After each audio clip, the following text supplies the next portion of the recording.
join me in welcoming them.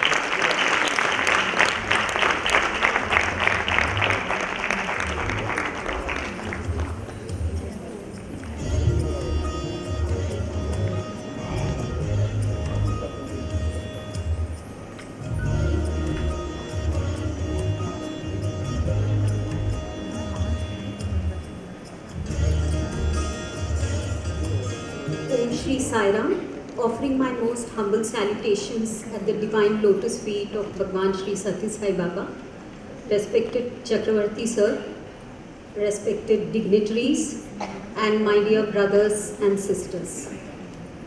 For the past 2.5 years, Vidya Vahini is talking about inclusive education, and number of us have been involved in this project, playing various roles and contributing in many ways.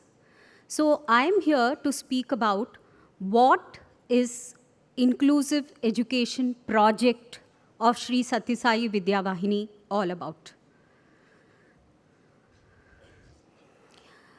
The basis or the foundation of this project is taken from Swami's quotation itself. Way back in 1974, possibly much before that itself, but Swami gave a very structured quotation way back in 1974, which spoke about expansive feeling, inclusive thinking, and intuitive vision. These three big words of Swami become the very foundation of the program itself, these Mahavakyas of Swami. What is the scope of this project? The scope of the project is primarily to create e-content or digital assets to enable and facilitate inclusive education. We are not just talking about content or digital material for the classroom alone. It is to aid the education itself that is required for an inclusive ecosystem. It is to help children with special needs to become as self-dependent as they can possibly become. And thirdly, not only for a neurodiverse child, even for a neurotypical child, there are many stakeholders who are responsible for the education or the progress of the child. So we need to sensitize, we need to empower, and we need to educate all stakeholders associated with the inclusive ecosystem, the inclusive education itself. So we are providing the digital assets not just for students, not just for teachers, but to all stakeholders associated with this ecosystem. The Sustainable Development Goals, what we call as SDG goals, has so much or so many inputs given to inclusive and equitable education. By 2030, there are a number of aspects of inclusive education that needs to be fulfilled, especially keeping the school as the nucleus. The school becomes the center force around which the community itself develops and the community itself ensures that the sustainable development goals are achieved. So there are a number of these associated developmental goals that can be achieved and fulfilled and also sustained that have been stated in the SDGs. The overview of the project. Yes, we are going to create digital assets and materials. And as Vikram just told you, it will all be based on the universal design of learning.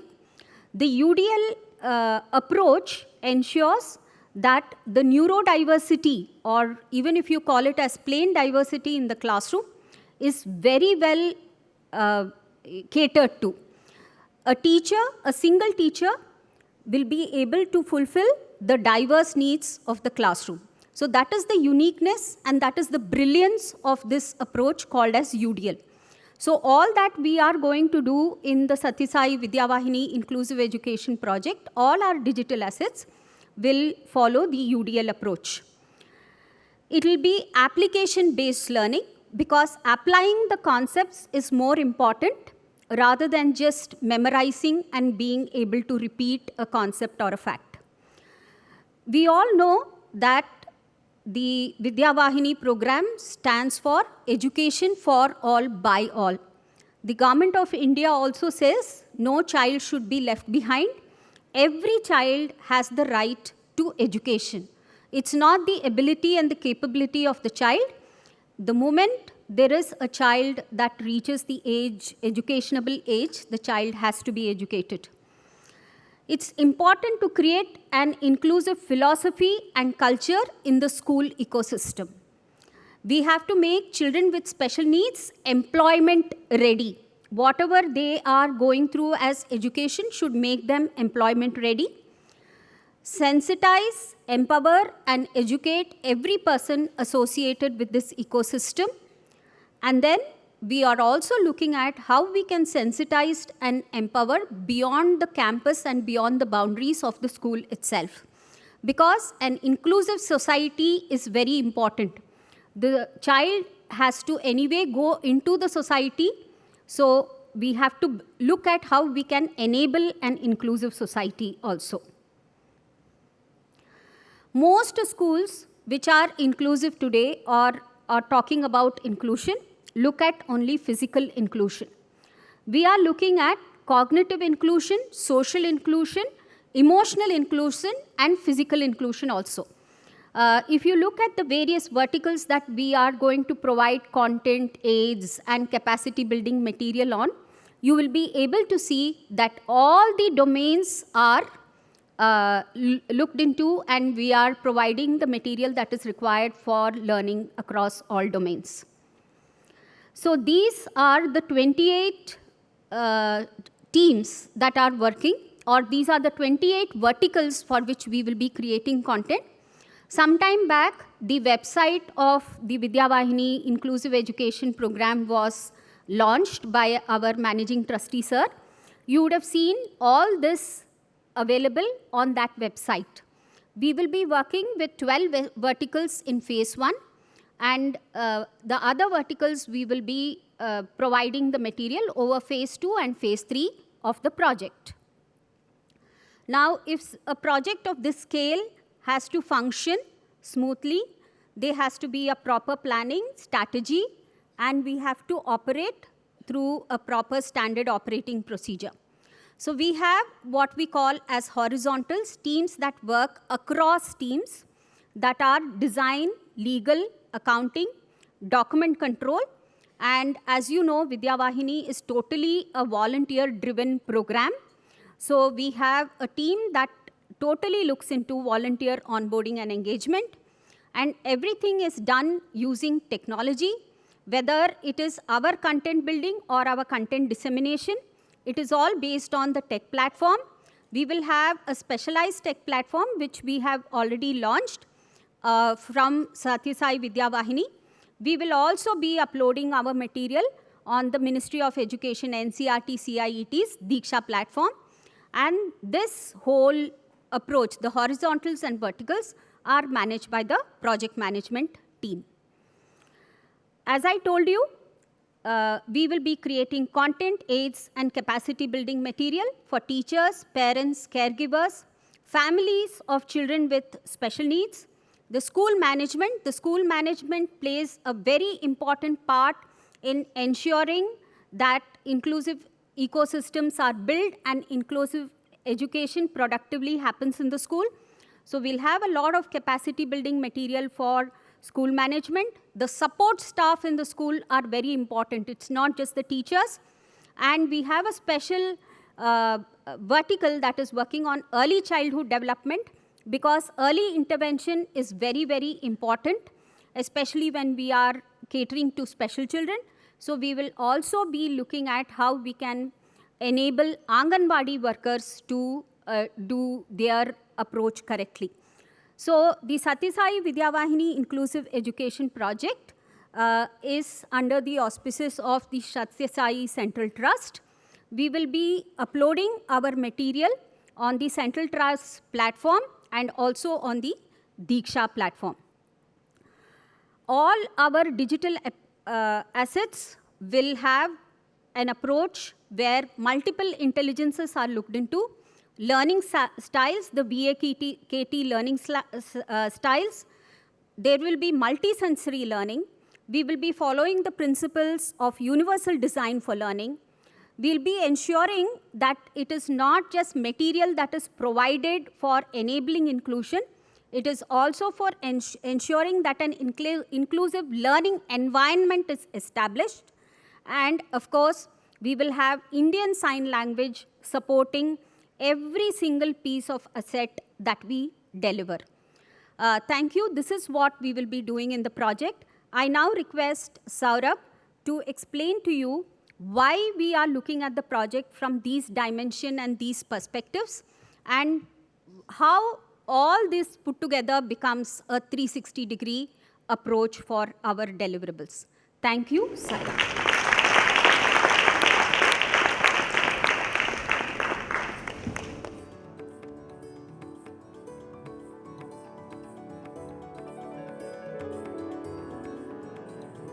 Om Shri Sai Ram. Loving pranams at the lotus feet of our dear Lord Bhagwan Shri Sathya Sai Baba. Revered Chancellor Sir, Shri Sathya Sai Institute of Higher Learning, Shri K. Chakravarti Sir. Esteemed delegates, advocates of inclusive education, very warm welcome to this session.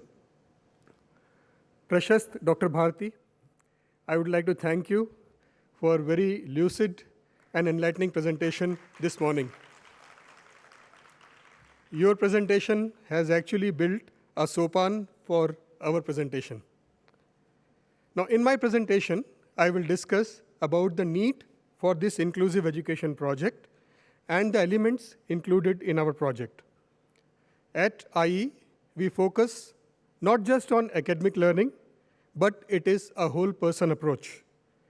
It provides a framework for personalized and inclusive teaching practices and strategies. Our project incorporates best practices from various learning approaches, and today I will highlight the importance of pyramid of learning and how our project aligns with this model to empower educators to offer appropriate support to students. Now, there was a survey done 25 years ago, and it says at least 10% of students will have special education needs. That means in a class of 40, the teachers can expect at least 4 students. The same survey revealed that at least 1 in 7 students will go on to become a parent of a child with special needs. And this statistics was 25 years ago, and we are already seeing these numbers today. A much recent survey revealed 3/4 of children with disabilities at the age of 5 years are filtered out of our education system. Now, these are the statistics from the US. India is not far behind. It is also going to sooner or later mirror these numbers. What is important to note here is that 1 out of every 4 or 5 children born today will be diagnosed with some type of behavior or learning disability before the age of 8. So the clock is ticking. Now, this is the pyramid of learning that I would like to focus on today. Now, this pyramid shows the basic skills children need for learning and for behavior. It's like a ladder approach. At the bottom, you have physical and sensory system. Then you have perceptual motor development. And then you have daily living activities, behavior, and finally, the learning. If you see here, it is a 5-tier approach. The first tier is central nervous system. Then we have our sensory system of smell, vision, hearing, taste, touch. Now, most of us are exposed only to 5 senses. There are other 2 senses, very, very important, which is vestibular, which is movement and balance, and proprioception is body awareness. So let's explore these tiers one by one. The first tier is central nervous system. Now, central nervous system has got brain and spinal cord. The brain actually controls how we think, how we learn, how we move, how we feel. It attaches meaning to everything and helps us act on it. And the spinal cord actually carries messages from the brain to the nerves that are running throughout the body. Now, there was a research done in Baylor College of Medicine, and research revealed that children who do not play much or children who have been rarely touched develop 20% to 30% smaller brains than the normal. And to think of it, today, our children are spending at least 7.5 hours per day on tablets and laptops. So today, our brains are not processing information in a very, very healthy manner. Then we have this sensory system. So our central nervous system is like a fast computer. The information is coming from the environment through these senses. And then these senses are actually the car, the vehicle that drives stimulation to the brain. Now, proper functioning of the sensory system is extremely, extremely important for virtually everything we do in our daily life. If you see here, the very first step in learning is to get the inputs, the information from our environment.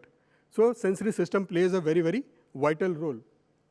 And then this input, which is coming from the environment, has to be registered, interpreted, and organized to be able to interact with the environment. If we have to walk, the sensory input that is coming has to be coordinated with the motor output, motor movement. Similarly, spatial relationships, maintaining balance, writing, attention span, learning.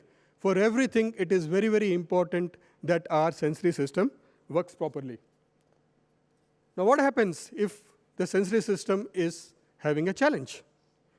The child could be hypersensitive, that is over-responsive, or hyposensitive, that is under-responsive to the sensory stimuli that is coming from the environment. I'll give you some examples which you can relate to. A child who is hypersensitive to noise will close his ears when an announcement is made on the loudspeaker. Or a child who is hyposensitive to noise, to auditory input, will possibly not be able to follow the verbal instructions. A child who is hypersensitive to light will blink his eyes, will have headaches when the white light is very, very piercing and strong. Now, if a child is hypersensitive to visual input, he might miss details in an assignment or in your textbooks. A child who is hypersensitive to touch will resist from participating in group activities. He doesn't want anybody to come and touch him. A child who is hypersensitive, he will be injured, but he will not realize that he is injured. Blood might be oozing out, but he wouldn't realize. So he has got a very, very high threshold for bearing pain. Proprioception, very, very important. I encourage all of you to read more about it. Now, a child who has got poor proprioception, he wouldn't understand where he is in space. He wouldn't feel grounded. I am able to speak today, now, because I feel grounded. But such a child will not feel grounded. And the worst part is, the child cannot communicate this to us because he has not felt any other way. A child who has challenges with smell and taste will be able to find out about food only by keeping the food in mouth for a long time. And we would be thinking why the child is not eating the food. The food is there in the mouth because that is the only way the child is able to experience the food. Of course, if perception is not proper, comprehension will not be there, and fine and gross motor skills will be impacted. Now, let's come to sensory motor development. The first element here is postural security. That means when we are engaging in any activity, we are able to maintain our balance. Sometimes there are activities where we have to keep one portion of our body stable and the other portion of our body is moving. Now, a child who is having challenge in postural security will not feel safe and will not feel in control of himself or herself. So, he will not be confident enough to approach learning and sports. He will not be able to regulate his arousal level. So arousal levels will not be optimum for him to be able to learn something and cannot execute motor movements that requires precision and control like writing or cutting with the scissors. Now all of us, we have this midpoint of our body. We have a right-hand side and we have a left-hand side. Now midpoint awareness and awareness of both sides of the body is extremely, extremely important.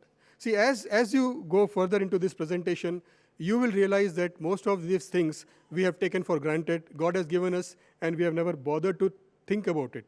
Only when a challenge comes, then we think, okay, this could be a great challenge. So now, if a child doesn't have awareness of both sides of body, he will not be able to execute those tasks that require coordination between both sides of the body. Tying shoelace, tying buttons, right? Playing musical instruments, pouring water from a jug into a glass. These becomes very, very daunting tasks. Handwriting will be impacted because the visual input that is coming has to be coordinated with the motor output. Reading. We read from left to right. So there will be problem with tracking. In fact, I have seen that some children who have got this particular challenge, they don't write from the left side. They start writing from the center. So if in your classrooms, we have B.Ed students here, if you observe this, then look into this particular thing. Of course, the child will appear to be clumsy because child doesn't have the body awareness, and there will be frustration and anxiety for all these reasons. Now, ability to screen input. All the time we are getting a lot of inputs from the environment, and we should be able to screen this particular input. I'm talking, you're listening. In the background, there is a AC noise going on, but you are screening that input and you're focusing on what I'm speaking.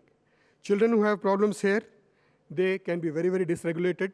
They can have outbursts, they can have meltdowns or shutdowns. In the classroom, they'll be very distracted, possibly because the teacher is wearing very long earrings, or possibly the sir has used a very strong perfume, or there could be 100 other reasons. So ability to screen inputs is very, very important. And of course, task completion will not be there. There will be task avoidance, because for a task completion, we need initiation and sustenance and completion. Sorry. Then we have body schema. Body schema is mental image of our own body in space. Now, children, imagine if you feel disconnected from your body, what would it be like? You will feel insecure about your own abilities, and there will be decreased confidence and decreased motivation to learn. Now think how taxing it can be for a child to catch the ball because he doesn't understand how his arm is moving. How taxing it could be for a child to write because the input is not coming, how his hand is moving. So when the children have challenges in this particular area, they may write P as Q, 6 as 9, B as D, and so on. The teacher will say, examination time, write your name on the top right-hand corner, and the child doesn't understand what is right, what is left. So there will be problems with eye-hand coordination, handwriting issues. You can see in your classrooms. The child, instead of adjusting the position of the hand to write, will adjust the position of his body. So child will be sitting in a very, very awkward manner. Directional awareness, left, right, up, down, and so on. Reflexes. Now, all babies are born with automatic and involuntary movements which are called as reflexes. Now, some examples. Blinking is a reflex. It is an involuntary movement. We don't put efforts in blinking. Sucking is a reflex. Or grabbing something is a reflex. Now, many of these primitive reflexes, they get integrated as the child grows. But when these primitive reflexes don't integrate, again, there are challenges in many, many areas. Now, there are many, many different kinds of primitive reflexes. I'll briefly touch upon few, since we have a lot of educators here today in our conference. There is a reflex called ATNR, asymmetrical tonic neck reflex. Now, if this reflex is not integrated, there will be challenge with eye-hand coordination. The child will have poor balance. You might see, if child is right-handed, he will put his head on the left hand like this, stretch the right hand, which is the dominant side, stretch the right leg, which is the dominant side, and then right. ATNR is also called as learning reflex, and it has been found that children who have got dyslexia, normally their ATNR has not been integrated. Then we have something called Moro reflex. Moro reflex is also called as startle reflex. And if a child's Moro reflex is not integrated, the child will have mood swings. He'll be very impulsive. He'll be very aggressive. And it has been found that children who have got visual challenges, LD, and autism, their Moro reflex is not integrated. We have something called Palmar reflex. If the Palmar reflex is not integrated, the child will have very poor handwriting. And it has been found, children who have dysgraphia, their Palmar reflex has not been integrated. Then we have plantar reflex. You would have seen children walk on the toes, like this. Those children who walk on the toes, it has been found that in many cases, the plantar reflex has not been integrated. Of course, then we have symmetrical tonic neck reflex, STNR. And if this is not integrated, you will see children, when they sit on the floor, they sit in a W position. And also you will see that in your classroom, such children will wrap around their feet along the legs of the chair. Then we have something called motor planning. Now, motor planning is basically an ability to plan an action in response to any sensory input that is coming. And this skill is required for almost everything we do in life, whether it is reading, writing, drawing, manipulating objects, doing any activity. And imagine, many times when we interact with parents and teachers, and they say that instruction is so simple. The child is here, we are asking the child to go and just pick up this book or a glass of water, but the child is just staring. What do we do? The teachers get hyperactive, the parents get hyperactive. If the child is having issues in motor planning, we need to be patient and help the child. So they will have difficulty with complex movements, poor handwritings, because they will have difficulty in forming letters and words on the paper. Frustration, low self-esteem, because things that others can do in a jiffy, the child finds it so difficult to do. And most of the times the teachers are comparing, and unfortunately even the parents are comparing the siblings. Of course, drawing diagrams, graphs, all this becomes very, very difficult. Then we have something like eye-hand coordination. Basically, our hands should be able to execute the tasks based on the input that is coming from our eyes. And if there is a challenge here, the child will have fine motor issues, handwriting problems, because child will find it very, very difficult to maintain proper letter size or spacing on the worksheet, or the alignment on the worksheet. Now, the child might be very, very intelligent, but because the writing is messy, the teacher will not grade the child properly, and it again impacts the self-esteem of the child.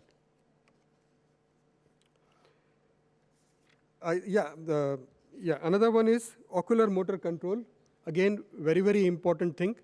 Our eyes should be able to work in a very, very controlled and coordinated manner.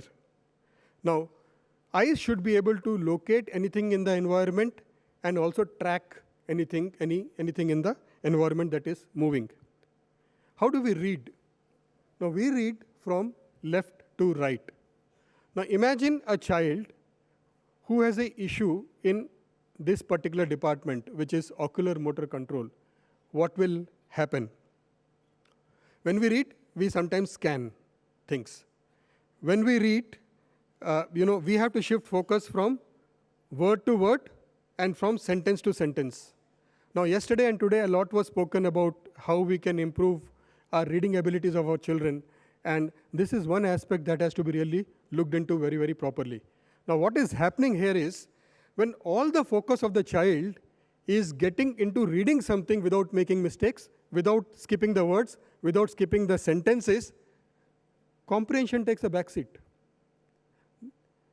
And understanding takes a totally backseat. Handwriting problems. Again, the eye movements are very, very important for you to be able to write properly. Attention and focus, because the eye movements are very irregular, they can't focus, and the child appears very, very distracted. Now, our MC for today, Brother Vikram, he is very passionate about talking about three things. Today he talked about three things relating to mobile phone, and yesterday he talked about three things about the local trains in Mumbai, because he has recently shifted there. He said there are only three ways to travel. One is B2B, which is body to body. Second is standing, and third is sitting. Now, I'm sure he will appreciate how important is postural adjustment when we are faced with very, very difficult situations. For anything we do, whether it is writing, whether it is playing sports, traveling, child should be able to adjust his posture so that he doesn't fall and he is safe and he is secure. If all his attention goes in maintaining the proper posture, there will be a lot of fatigue and he'll get tired very easily. He will struggle with sports. Very difficult to maintain good handwriting, and precision tasks like pouring water or cutting with scissors or drawing becomes very daunting. Then we have this auditory language skills. Now, interpreting sound into meaning in different listening conditions is what is this skill all about. Now, if you see now, you are getting two inputs. One is the visual input, you are looking at the screen, and one is the auditory input that you're getting from me. Now, if these two inputs don't integrate and don't reach you at the right time, it will be like watching a foreign movie that is very, very badly dubbed. Temple Grandin, those of you, who know about Temple Grandin, she said that my hearing is like I'm wearing a hearing aid, and the volume control is stuck on full. And I am absorbing every piece of auditory input that is coming from the environment. And I have only two options. Option one, I keep it open, microphone, I keep it open, and I get deluged with all the auditory input that is coming from the environment. And option two is I switch it off. And she says, my mother has reported many times that I act like deaf. So these children are not deaf if they are not listening to your instructions. Visual spatial perception. Now, it is basically ability to tell where the objects are in space in relation to each other and in relation to you. I'm not a movie buff, but those of you who have seen this movie Tare Zameen Par, I would like to quote from there. Amir Khan, he asks that boy, जब तुम ball फेंकते हो तो क्या वो पकड़ पाता है? And the boy says, वो तो जज ही नहीं कर पाता. And then Amir Khan explains, वो जज नहीं कर पाता क्योंकि shape, speed और distance एक साथ समझ नहीं पाता. So this is the importance of visual spatial perception. Now, if a child has problem in this department, on will be written as no, saw will be written as was. And how often we use this, we don't realize. This particular skill in our daily life. If you tell a child, go and bring the toy from the other room, the child has to first imagine where the toy is kept in the other room before he gets it. Now, those of you who came into Prashanti Nilayam for this conference, before you packed your luggage, you imagined how you are going to optimize the space in your suitcase. Also, the sequencing of information is very, very important. Visual sequencing skills. If children have a problem here, they will not do well in maths. The child will not understand why 5 minus 3 plus 2 is different from 3 minus 2 plus 5. And there are many other examples, but I'll skip for want of time. Then we have attention center function. We should be able to focus on task. We should be able to shift attention to different tasks, and we should be able to sustain attention. If we are not able to do this, again, child will have problems like distractibility because he cannot filter the irrelevant stimuli. Sensory overload because he cannot prioritize the different inputs that are coming from the sensory environment. His short-term memory, long-term memory will be impacted, and of course, reduced academic performance. Once we have built this pyramid properly, then we reach the top of the pyramid, where you have daily living skills, behavior, and academic skills. Now, daily living skills are personal hygiene, your daily self-care tasks, organization, time management, etc. If we are very, very proficient in all the blocks that are under this, then the child will be able to do this well. One thing that as parents of special needs children, many a times we don't understand is, when we go on and do things for the child, we are actually harming their interest. We have to make them independent. Because with the daily living skills, the child also learns to solve his or her own problems and also learns to take decision for himself in different conditions. Behavior. Behavior is the way we react and adapt to situations. And this is the most visible response, or most visible of our response and interaction with the environment. And this behavior also controls a child's actions and emotions. And behavior also includes social skills and communication skills. And behaving properly is also very, very important for cognitive skills like problem solving, creativity, and critical thinking. When all of this is in place, then comes the academic learning. And academic learning is impacted by all these blocks that you see in the pyramid. And there is a lot that can be said again here, but I will just highlight only one point. There is something called as feedback loop. There is a feedback loop basically there's a loop between basic skills, behavior, and academic performance. If a child has problems with time management and misses submitting something on time and gets poor grades, his negative belief is reinforced that he can't do well in academics. At the same time, if his behavior helps him to do well in the exams, his belief is reinforced that he can do well. So if you see this building here, the house here, it is upside down. Now, if as educators we want to build the house upside down, it is not going to work. It's going to crash. So what is required is to build the house from the bottom to top. And before any child can learn, he will first ask, am I safe? Am I welcomed? Am I loved? And then his or her brain is ready to learn. And one thing we have to remember is, again, that each of these tiers in this pyramid of learning are interlinked. You can't build these things in isolation. So the making of our deliverables, we have a universal design for learning approach. We are trying to connect the examples with the lives of the students. It is a multidisciplinary approach, multi-sensory approach, catering to various learning styles, multiple intelligences. We are keeping context in mind, the rural as well as semi-urban and urban context. Major challenges, like Dr. Bharti mentioned, it is not about 21 disabilities, it is about the challenges that these disabilities present. This is where we are focusing on, providing accommodations, adaptations, modifications, Indian Sign Language, captioning of videos, and to the extent possible, screen-readable documents. So this approach enhances the quality and effectiveness of educational content and outcomes for all students. And the mantra for us is expansive feeling, inclusive thinking, and intuitive vision.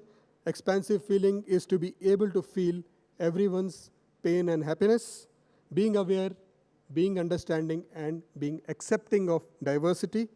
Inclusive thinking is universal approach to everything, no one left behind.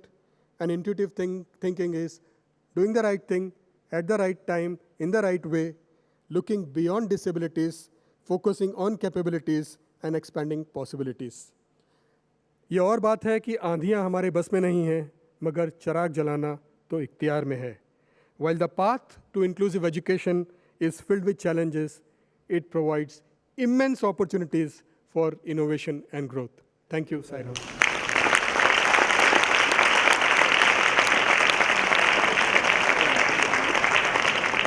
I now invite Mr. Kotian to deliver the concluding part of our series. Thank you.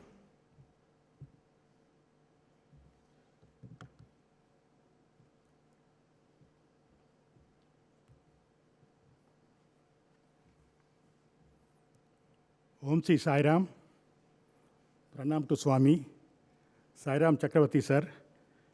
Good afternoon, distinguished guests, respected elders, brothers and sisters. Sri Satyasai Vidyavani Inclusive Education was officially announced on 14th of January 2022 in Prashanti Nilayam. I will now take you all through the how aspect of the project. Volunteers of each vertical under the guidance of team lead, project management team, and with the guidance of our director of Sri Satyasai Vidyavahini, reviewers and experts have started creating the content since last 2 years. The volunteers constantly upgrade their knowledge required for creating content by attending workshop and e-pragyan sessions. Creating digital content for stakeholders. Our digital content designed to sensitize, educate, and empower teachers, parents, children, school administrators, caregivers, and other stakeholders.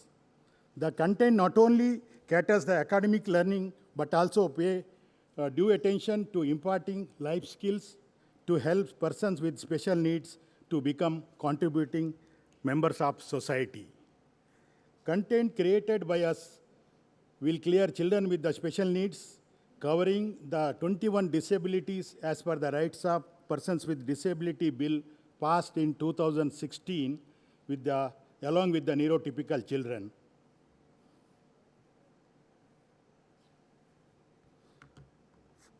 4 major challenges, which is already covered in detail covered by Dr.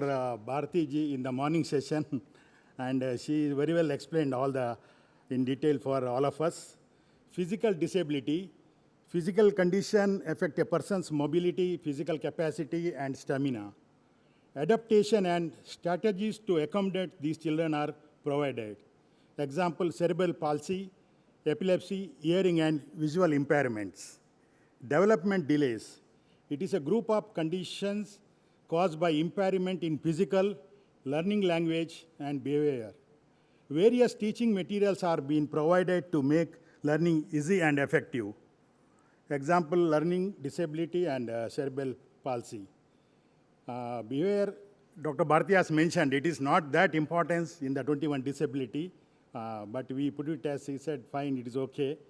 And next is sensor processing challenges. Accommodation and modification are being provided to include children with sensory processing challenges in the given stream. The projected 28 verticals we talked about made by our team are based on the 360-degree approach, which is comprehensive educational approach that actively contribute to the child's holistic development. It not only focuses on academic excellence, but also nurtures essential life skills, daily living, and social skills. Our project facing. The content under these 28 verticals would be developed in 3 phases. Phase 1 is started in January 2022, will end in November 2024. Phase 2 will start from December 2024 and till November 2027. Phase 3 will start from December 2027 till November 2030. We have inducted strong volunteers since January 2022 from all over the world, spanning around 13 countries. We have volunteers from India, Middle East, USA, UK, Australia, etc. The process of inducting volunteers are still on based on the requirement, the need of specific verticals. Our digital contents are created by the volunteers from all over the world under the regular guidance of the team lead, and the team leads are supported by the project management team and experts. The entire team includes educators from mainstream as well as special needs schools, creative experts to make videos, PPTs, illustrators, photographers, animation experts, writers, expert in all disabilities, therapists, specialists, professional under the fields of guide the respective teams. Our prototypes are being reviewed and approved by CIET NCRT, and from then on the team has continued to work based on the guidelines and expectations set by the NCRT. On behalf of the Inclusive Education Project, I would like to take this opportunity to express our deepest gratitude to Professor Behra, Dr. Indu Kumar, and Dr. Bharti Kaushik for their unstinted support and guidance.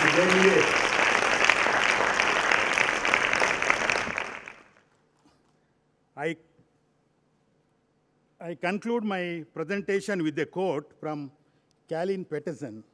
I quote, "A child with disability often spends hours being taught how to interact with others, but why don't we spend time teaching those without disability how to interact with them?" Unquote.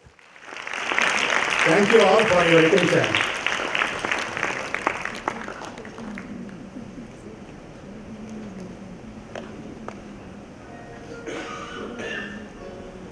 Please give a big round of applause to the project management team, Dr. Srividya Sridhar, Mr. Tharanatha, and Mr. Tharanatha. They really gave a very inspiring and motivating presentation to all of us. Thank you.